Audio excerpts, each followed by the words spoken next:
how do you see timestamps on the iPhone text? So let me show you how it works. If you're new here, subscribe so you never miss anything. Now, inside of the messages, whenever you get inside of the threads, first of all, in the message conversations, we have the date next to the last message in each thread. But once you get inside, you'll be able to slightly slide left on the chats, and the time is gonna be visible for every single text bubble.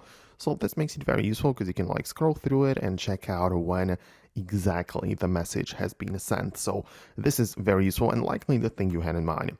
Once you scroll through enough of the text bubbles and it's separated by day, so the messages were sent on the previous day, for example, then it's going to be shown with this little text in the middle of the thread where it's going to show you the exact date and a time, and it will show you when the next day began for the messages, if that makes sense.